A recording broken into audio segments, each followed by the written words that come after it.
మనం జనసేన పార్టీ ఆవిర్భావ సభకు సంబంధించిన సభా ప్రాంగణం వద్ద ఉన్నాం. అంటే పిఠాపురం నియోజకవర్గ పరిధిలోని చిత్రాడ గ్రామ పరిధిలోని ఎస్బీ వెంచర్స్లో ఈ సభ ఏర్పాట్లకు సంబంధించిన పనులైతే శరవేగంగా జరుగుతున్న పరిస్థితి అయితే ఉంది. ఒకసారి మనం విజువల్స్లో చూసినట్లయితే ఇక్కడ ఇప్పటికే కూడా ఈ ప్రాంతం అంతా కూడా చదును చేస్తున్న పరిస్థితి అయితే ఉంది. ఈ బ్యారికేడ్లను ఏర్పాటు చేశారు.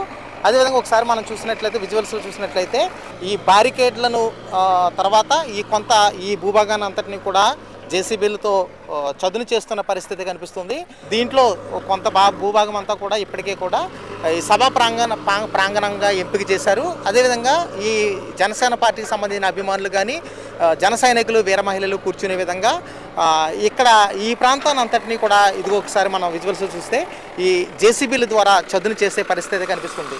అంటే ప్రధానంగా 3 రోజుల సభ ఒక రోజుకు కుదించడంతో ఈ భారీ ఏర్పాట్లు చేయాల్సిన పరిస్థితి కనిపిస్తుంది. అంటే భారీ స్థాయిలో ఈ అభిమానులు కానీ జన సైనికులు కానీ తరలి వచ్చే అవకాశాలు ఉన్నాయి. అదేవిధంగా రాష్ట్ర వ్యాప్తంగా కూడా భారీ స్థాయిలో లక్షలాది ఈ జన సైనికులు తరలి వచ్చే నేపథ్యంలోనే ఈ ఏర్పాట్ల విషయంలో ఆచితూచి నిర్ణయం తీసుకున్న పరిస్థితి ఉంటుంది.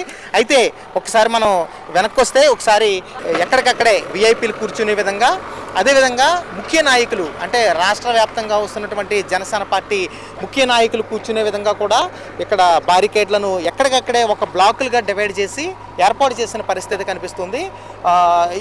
వీటికి సంబంధించి కూడా ఈ బ్లాకులకు సంబంధించి కూడా ఎక్కడికక్కడే ప్రత్యేక ఇన్ఛార్జీలను నియమించి ఆ పరిధి అంతా కూడా వాళ్ళ నేతృత్వంలోనే ఇక్కడ అంతా పకడ్బందీ ఏర్పాట్లు చేస్తున్న పరిస్థితి ఉంది. ఒకసారి మనం అలా చూస్తే ఈ ప్రాంగణం అలా చూస్తే అది మెయిన్ ఎంట్రన్స్ ప్రాంగణం. ఆ ఎంట్రన్స్ నుంచి వచ్చిన ఈ అభిమానులు కానీ పార్టీ జన సైనికులు కానీ ఇలా సభా ప్రాంగణంలోకి ఎంటర్ అవుతారు. అదేవిధంగా విఐపీలు, అదేవిధంగా పార్టీ అధినేత పవన్ కళ్యాణ్ కూడా ఈ సభా ప్రాంగణంలోకి ఎంటర్ అయ్యే విధంగా ఈ మార్గం ఎంపిక చేశారు. అక్కడి నుంచి డివైడ్ చేసి విఐపీలు అందరూ ఆ పక్కకి వెళ్ళేలాగా ఏర్పాట్లు చేసిన పరిస్థితి కనిపిస్తుంది. మనం చూస్తున్న ప్రాంతమే ఈ సభా ప్రాంగణం. అంటే మెయిన్ సభా వేదికగా నిర్ణయించినట్లు ఇప్పుడే మనకి ఈ పార్టీ దీనికి సంబంధించిన సభకు సంబంధించిన కన్వీనర్ కేకే చెప్పిన పరిస్థితి ఉంది.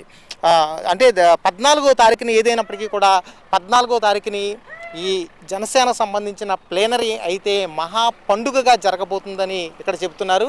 దానికోసమే ఎస్బీ వెంచర్స్ ప్రత్యేకంగా ముస్తాబవుతున్న పరిస్థితి కనిపిస్తుంది. అంటే లక్షలాది జన సైనికులు వీర మహిళలు పార్టీ అభిమానులు తరలి వచ్చే నేపథ్యం ఉన్న క్రమంలోనే ఈ ఏర్పాట్లను మరింత పటిష్టంగా నిర్వహిస్తున్న పరిస్థితి ఉంది. ప్రధానంగా అటు జనసేన పార్టీ అధినేత అయినటువంటి పవన్ కళ్యాణ్ ఆ రోజుని అంటే మార్చి 14వ తేదీన సాయంత్రం 4 గంటలకల్లా హెలికాప్టర్ ద్వారా ఇక్కడికి చేరుకుంటారు. అంటే రోడ్డు మార్గం ద్వారా అక్కడి నుంచి హెలిప్యాడ్ నుంచి రోడ్డు మార్గం ద్వారా సభాస్థలికి చేరుకుంటారు అని ఇప్పుడే కేకే చెప్తున్న పరిస్థితి ఉంది. అదేవిధంగా మెగా ఫ్యామిలీ కూడా ఈ ప్లేనరీకి అంటే ఈ మహా పండుగకు తరలి వచ్చే అవకాశాలు ఉన్నాయా అని అడిగిన ప్రశ్నకు ఆయన వచ్చే అవకాశాలు ఉన్నాయో లేదు ఇంకా పూర్తి సమాచారం లేదు, కానీ నాగబాబు మాత్రం హాజరవుతారు అని ఆయన చెప్తున్నారు. అదేవిధంగా రాష్ట్ర వ్యాప్తంగా ఉన్నటువంటి ముఖ్య నేతలందరూ కూడా జనసేన పార్టీ అటు ప్రజాప్రతినిధులు కానీ ముఖ్య నేతలు కానీ తరలి రానున్నారు. ప్రసంగం అంటే అధినేతకు సంబంధించిన ప్రసంగం అయితే సాయంత్రం 4 తర్వాతే ఉంటుందని స్పష్టం చేశారు. ఆయన కూడా రాక 4 తర్వాతే ఉంటుంది. అంతకుముందు పార్టీలకు సంబంధించిన వ్యవహారాలన్నీ కూడా పార్టీ అధినాయకత్వం నిర్వహిస్తుంది. తర్వాత పార్టీ అధినేత యొక్క ప్రసంగం ఉంటుందని చెప్తున్నారు. ఏదేమైనప్పటికీ కూడా ఈ పిఠాపురం నియోజకవర్గ పరిధిలోని చిత్రాడలో అంటే ఈ ఎస్బీ వెంచర్స్లో అయితే ఈ సభా ప్రాంగణం కాడి నుంచి మొత్తం ఈ ప్రాంతం అంతా కూడా మొత్తం ముస్తాబవుతున్న పరిస్థితి ఉంది. ఇప్పటికే జేసీబీలతో చదును చేసి అంతా కూడా సన్నద్ధం చేస్తున్నారు. బారికేడ్లను ఏర్పాటు చేశారు.